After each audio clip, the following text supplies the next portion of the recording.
Lena was adding the last few names to her wedding guest list when her phone buzzed on the table. It was a message from her mother. Your sister's wedding is the family's priority. We can't make it to yours. No exclamation mark. No warmth. Just a clean final sentence. Lena stared at the screen, the words sinking like stones in her chest. Her hands hovered over the keyboard before she typed a short reply. That's fine. Then she shut her laptop, leaned back in her chair and stared at the ceiling. The air felt heavier somehow, as if her apartment itself had absorbed the rejection. She didn't cry. She just sat there, realizing how familiar that feeling was, being left behind by the people she thought would always be there. A week later, while her family dressed up for her younger sister Chloe's big day in Boston, the world discovered something they hadn't bothered to ask about. Lena's own ceremony was already happening under the olive trees of her $6 million villa in Tuscany. When the photos appeared online, the silence from home said more than words ever could. Before she told anyone how it unfolded, Lena looked into the camera and said quietly to her followers, "Hit like and drop a comment telling me where you're watching from. Because sometimes the people who are supposed to show up for us never do." Then she smiled, the kind of smile that hides a storm behind it, and began to tell her story. Growing up, Lena's family looked perfect from the outside. Matching Christmas sweaters, big smiles, and polished family portraits on the living room wall. But inside things were different. Everything somehow revolved around Chloe. "She's the sunshine of the family," her mother always said. When Chloe danced, everyone clapped. When she spoke, everyone listened. Lena learned early that her role was to stay quiet and make room for her sister's light. When she brought home straight A's or won a science fair, her parents smiled politely, then changed the subject. "You're lucky, Lena," her mom would say. "Things just come easier for your sister." That word lucky stung every time. It erased all the work Lena did just to be seen. There was a photo album in her parents' living room that told the whole story better than words ever could. Page after page showed Chloe at ballet recitals, Chloe blowing birthday candles, Chloe at prom. Lena appeared once or twice, always at the edge, half cut out or turned away. At 16 she found one photo where she remembered standing right beside Chloe. But in the printed version her face had been trimmed out of the frame. "It looked neater that way," her mom said when she asked. Lena didn't argue. She just stopped expecting to be in the picture at all. Her grandmother Helen noticed. She'd lean close during dinners and whisper, "Don't worry, sweetheart. Some people only see what's shiny." Those small words became the anchor that kept Lena from fading completely. But favoritism doesn't explode all at once. It seeps in slowly until silence feels safer than confrontation. By the time Lena and Chloe became adults, their roles were fixed. When Chloe missed Lena's college graduation, their mother said it was a misunderstanding. When Chloe borrowed money and never paid it back, their father said, "She's still finding her way." So when that text about the wedding arrived, Lena wasn't shocked. It was just another reminder of where she stood. She'd spent her whole life bending so others could stay comfortable. But that night, sitting alone with the faint hum of her fridge and the soft glow of candles she'd lit to calm herself, something shifted. For once she decided not to bend anymore. 2 days after that message, Chloe called like nothing had happened. Her voice was bright and sugary, the kind she used whenever she wanted something. "Can you believe it?" she said excitedly. "The venue we wanted just opened up last minute. It's the same weekend as yours, but that's fine, right? You're on the West Coast, we're in Boston. It's destiny." Lena stared at the phone, stunned. "Destiny?" she repeated slowly. "You're calling it destiny?" "Of course," Chloe giggled. "It's a sign. Isn't that funny?" Lena forced a small laugh. "Yeah. Hilarious." She could hear Chloe's bracelets clinking as she talked, that same careless sound that used to fill their house like background noise. "You don't mind, do you?" Chloe added sweetly. "You've always been so reasonable." That word again, reasonable. Lena's jaw tightened. "Sure, Chloe," she said quietly. "I understand." The next evening her mother called. Lena already knew what was coming. Her mother's voice always carried a particular tone when she was about to deliver disappointment. "Sweetheart," her mom began softly, "about the wedding dates. Chloe's fiancé's family can only do that weekend. She's very emotional right now and it would mean so much if you could be flexible." Lena took a deep breath. "You want me to move my wedding?" We just think it would be easier for everyone, her mom replied quickly. You're so independent, Lena. You'll understand. Lena let out a bitter laugh. Easier for you, maybe. Her mother sighed as though Lena was the one causing trouble. It's not about choosing sides, dear. It's just logistics. The word struck Lena like a slap. Logistics was her whole career. Precision, fairness, structure. To her mother it was just an excuse. That night Lena called her father. He answered on the third ring, voice calm and detached as always. Izzy, he said using her old nickname. You know how your sister gets. If we don't go, she'll take it personally. You've always been the strong one. So it's my job to understand again? Lena asked. Silence stretched across the line. She could almost hear him shrug. You know it's not like that, he muttered. It's exactly like that, she said. You've been asking me to understand since I was a child. Before he could reply, Lena ended the call. For a long time she sat in the dark, the refrigerator humming softly. The diamond on her engagement ring caught the light, scattering tiny reflections across the counter. Fragments of something she'd been trying to hold together too long. That was when the realization came, not as anger but as quiet clarity. Her family wasn't cruel in loud, dramatic ways. Their weapon was omission, leaving her out of pictures, out of conversations, out of priorities. They'd trained her to mistake silence for love. Not anymore. She opened her laptop and scrolled through bookmarked pages. One link stood out. A stone villa in Tuscany surrounded by olive trees, golden walls glowing under evening light. He clicked on it. The photos looked like peace. For the first time Lena smiled. If they won't show up for me, she whispered, I'll build something they can't ignore. The next morning she booked the flight. One way. No announcement. No family group chat. Just a quiet decision made in strength. When the plane descended over the hills of Tuscany, Lena pressed her forehead to the window. The light was softer there, gentle, forgiving. She rented a small car and drove along winding roads lined with cypress trees until she reached the villa she'd only seen in pictures. The caretaker, an older man named Mr. Rossi, handed her the keys and smiled. This place waits for someone who sees it, he said in careful English. Lena stood in the doorway, heart swelling. Inside, the air smelled of earth and old stone, like a place that remembered every story told within its walls. She whispered to herself, then let's begin a new one. For the first time in months she felt seen not by her family, but by the quiet world around her. The following days passed in a rhythm that healed her. She met local craftsmen who helped restore the villa, men and women who treated every beam of wood as sacred. Their laughter filled the halls as sunlight spilled through cracked shutters. In the evenings, Lena would sit on the terrace sketching designs for her wedding. One long stone table, she murmured, under the vines with lanterns and wildflowers. No head table. No hierarchy. Just one place where everyone mattered. The locals began calling her La Signora Silenziosa, the quiet lady. She liked it. Her silence wasn't a burden anymore. It was power. When she called her fiancé, Daniel, to tell him her plan, he didn't hesitate. If this is what peace looks like for you, he said softly, then I'm in. His support steadied her. Together they planned every detail with care. Simple, meaningful, honest. No drama. No expectations. His love. A week later, Lena sat at her desk and began writing new invitations by hand. She pressed small olive leaves into each envelope, sealing them with a soft wax stamp. The first went to her cousin Rachel, the only one who never forgot her birthday. The second went to Grandma Helen, who'd always seen through the family's illusions. By the end of the week, replies started coming in. Rachel called first, voice trembling with emotion. We heard what happened, she said. Aunt Judy told everyone that Chloe's wedding was the main event. We're done pretending. Send us the details, we're coming. Lena's throat tightened. Are you sure? It's far. Far. Rachel laughed. Not farther than all those years we watched you being ignored. Grandma Helen's message came next. I've missed enough real love in my life. I'll be in Tuscany, my dear. Soon group messages began popping up. Photos of passports, suitcases and laughing emojis.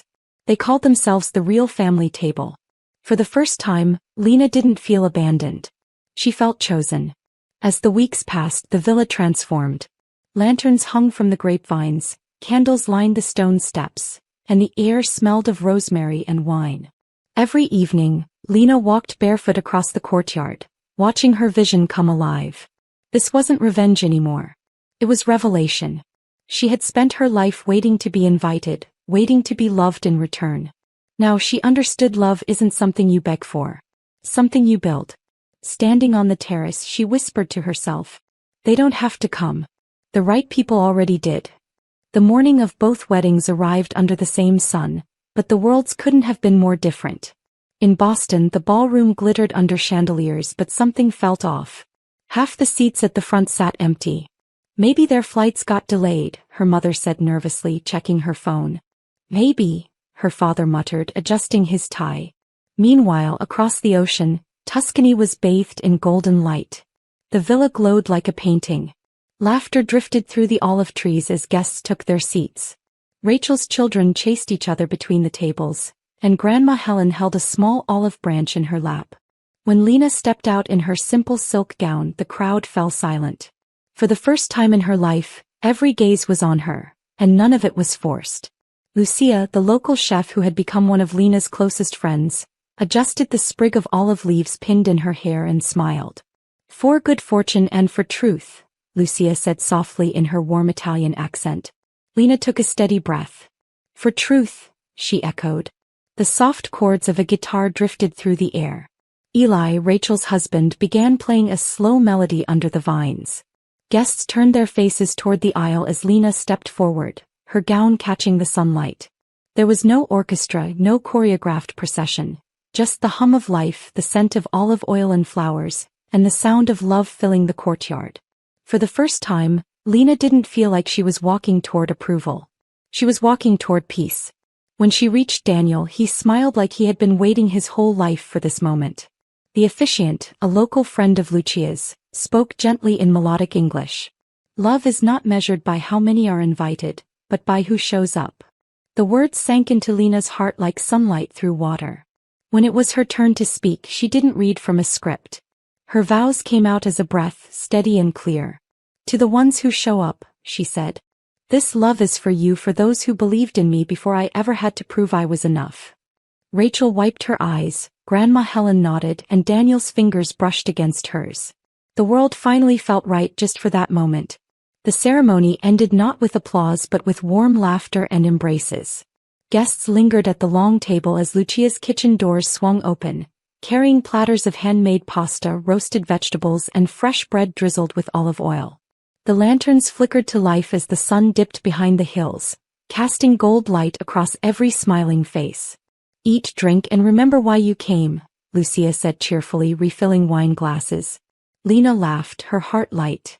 The scent of truffle butter and rosemary floated in the air. For once she wasn't thinking about who wasn't there. She was too busy feeling grateful for who was. Halfway through dinner, Rachel leaned across the table and whispered, "You need to see this." On her phone were photos already circulating online. The glowing courtyard, Grandma Helen holding her olive branch, and Lena and Daniel standing beneath the lanterns. Within hours, the pictures reached Boston. In that ballroom, Chloe stood before her photographer, smiling for her couple's portrait, when one of her bridesmaids gasped, "Wait, isn't that your family?" Chloe frowned, taking the phone. On the screen, she saw the Tuscan hills, the candlelit table, her grandmother laughing with Rachel. Her face went pale. "They went to her wedding," she whispered. The photographer hesitated, lowering his camera. The ballroom fell into a soft, uneasy murmur. "Isn't that Aunt Marianne?" someone asked. "And Uncle Ray?" another added. "I thought they were supposed to be here." Chloe's mother leaned over her husband's shoulder, her face draining of color. "What is this?" she whispered. Her father stared at the screen. "It's Lena's wedding," he said quietly. A silence spread like a ripple across the room. The band kept playing, trying to mask the tension, but the melody felt hollow. The smiles were forced now, the laughter strained. For the first time, the golden daughter stood in a room half empty, and half aware of why. In Tuscany, the night was alive. Music and laughter filled the courtyard as Lucia danced with Grandma Helen, both barefoot on the stone floor. "This is what family is supposed to look like," Grandma said, her eyes shining. Lena looked around at the people gathered under the vines, friends who had chosen her, not out of obligation but love. As she glanced toward the olive grove, she noticed the villa glowing softly in the distance, its lights spilling into the night like a promise. She excused herself from the table and stepped into the quiet. The air was cool, laced with lavender and wood smoke. For the first time she felt the full weight of freedom, not heavy but peaceful. Her phone buzzed on the table behind her, messages, missed calls and voicemails. She ignored them all until curiosity won. One voicemail from her mother stood out. "Lena," her mother's voice trembled, "how could you do this to us? Everyone's talking about it. We looked like fools." Lena listened until the message ended, then played it again, this time not with pain but calm understanding. She took a sip of wine, sitting under the same olive tree where she'd spoken her vows hours before. "They think embarrassment is the punishment," she murmured. "But the real consequence is realizing I've moved on." She deleted the message and closed her eyes. The night was perfectly still. The next morning, sunlight poured across the hills, bathing everything in soft gold. Lena sat on the terrace watching birds sweep through the sky. Her phone buzzed again. This time she answered. "Lena," her mother said immediately, her tone defensive. "Do you have any idea how humiliated we were? Everyone was whispering about your little event in Italy." Lena took a slow breath, her voice steady. "I didn't make you look heartless, Mom," she said. "I just stopped covering for you." There was silence. Then unexpectedly another voice joined the call, Grandma Helen's. "That's enough, Judy," she said firmly. "You spent years asking this girl to shrink herself for your comfort.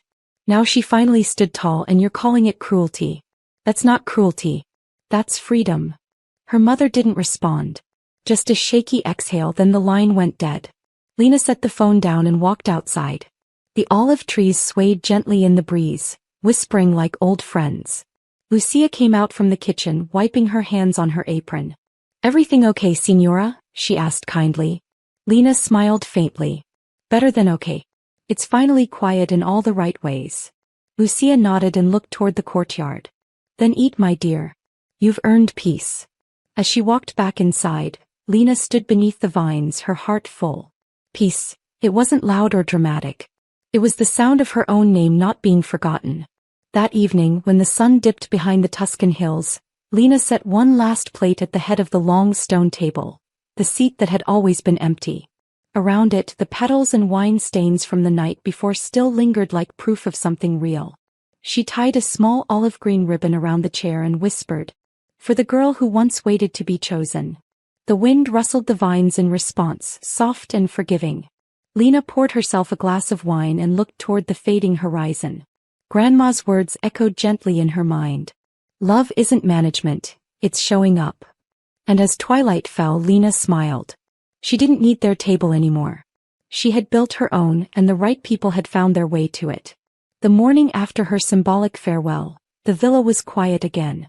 The workers had cleared the decorations, the candles were gone, and the chairs were neatly stacked under the terrace.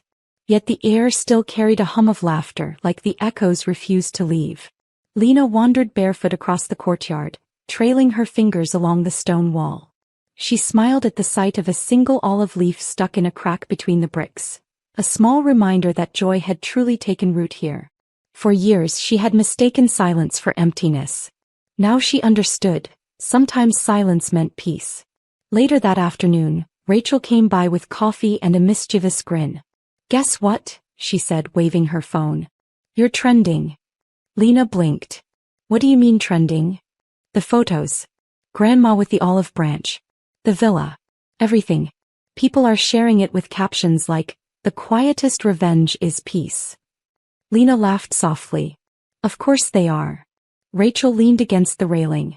"You know, I used to think revenge meant making them feel what you felt. But this, you made them see what they refused to see." Lena smiled. "Maybe that's all I ever wanted." By evening, the story had reached beyond the family group chat. Strangers were reposting it, calling it poetic, empowering, cinematic. But Lena didn't care about the attention. What mattered was how she felt when she looked around. The villa no longer felt like an escape. Felt like a home. She started making plans to stay for a while, helping the local artisans build a small guest house on the property. "For people who need a quiet place to start again," she told Lucia. Lucia nodded. Ah, so now you give others what this place gave you. Lena smiled. Exactly. A week later, Daniel joined her in Tuscany. When he arrived, he found her sitting under the same olive tree, sketching ideas in her notebook. Still building, he teased, dropping a kiss on her head. Always, she said with a grin. They walked through the courtyard together, hand in hand, the late sunlight stretching their shadows long across the ground. You know, Daniel said quietly, your story's gone viral back home. Lena chuckled. Let them talk. Maybe someone else will realize they don't have to wait to be chosen either. He smiled. That's my wife. That night, Lena and Daniel hosted a small dinner for the locals who had helped restore the villa. Lucia made her famous lemon pasta, Eli played his guitar, and laughter carried into the night. As they toasted with glasses of red wine, Lena looked around the table. Different accents, different faces, but the same warmth. To showing up, she said. To showing up, everyone echoed. Under the lanterns, her heart swelled with gratitude. The life she had built wasn't made of grand gestures or dramatic wins. It was built on simple, consistent love, the kind that shows up without being asked. The next morning, a letter arrived from Boston. No return address, just her mother's handwriting. Lena hesitated before opening it. Inside was a short note. Lena, I saw the photos. You looked beautiful. Maybe I should have been there. I don't know how we got here. Mom. Lena read it twice, feeling neither anger nor relief, just quiet acceptance. Some wounds weren't meant to be reopened, only understood. She folded the letter and placed it in the drawer beside her grandmother's olive branch. Some words could stay unspoken. She had already found her closure in the silence. Weeks later, the villa became more than her sanctuary. It became a symbol. Travelers started reaching out online, asking to rent the space for small weddings, retreats, and family reunions. Lena agreed, but with one condition. No reserved tables. Everyone sits together. People laughed at the rule, but she meant it. The villa's long stone table stood as a reminder that love should never require permission to exist. Each time she watched new guests gather there, strangers becoming friends under the same vines, Lena felt her heart expand. She had built more than a home. She had built a legacy of belonging. On one particular evening, as the sun melted into the horizon, Grandma Helen called through video chat. You've outdone us all, sweetheart, she said, smiling through the screen. Lena laughed. I just followed your advice, Grandma. And what advice was that? Love isn't management, it's showing up. Her grandmother chuckled. Then you understood it perfectly. As they said goodbye, Lena felt tears prick her eyes, not of sadness but of gratitude. For once, her story wasn't about pain. It was about the kind of strength that doesn't need to shout to be heard. Months passed and the seasons changed. The olive trees grew fuller, the villa walls richer in color. On the anniversary of her wedding, Lena hosted a small dinner once more. Rachel came with her family, Grandma Helen with her cane, and Lucia with baskets of fresh bread. They laughed late into the night, remembering how everything began with one simple message. We can't make it to yours. Funny, Rachel said, raising her glass, how that text built all this. Lena smiled. Sometimes rejection is just a redirection toward peace. They clinked glasses as lanterns flickered above them, glowing against the dark Tuscan sky. Later that night, after everyone had gone to bed, Lena stepped out into the quiet courtyard one last time. The moonlight shimmered over the olive trees, silver and calm. She sat at the long table, now empty, and traced her fingers over the faint wine stains left from dinner. You did it, she whispered to her younger self, the girl who once begged to be seen. The wind rustled softly, carrying the scent of rosemary and memory. She smiled. Peace didn't mean forgetting what happened, it meant no longer being controlled by it. Moral lesson. Sometimes the sweetest revenge isn't loud or cruel, it's peace. When people fail to show up for you, build your own table, fill it with love, and the right ones will find their way to it. Thanks you for watching, and please remember to tell us where you are watching from today. Hit the like button, comment, and subscribe to this channel for more of this.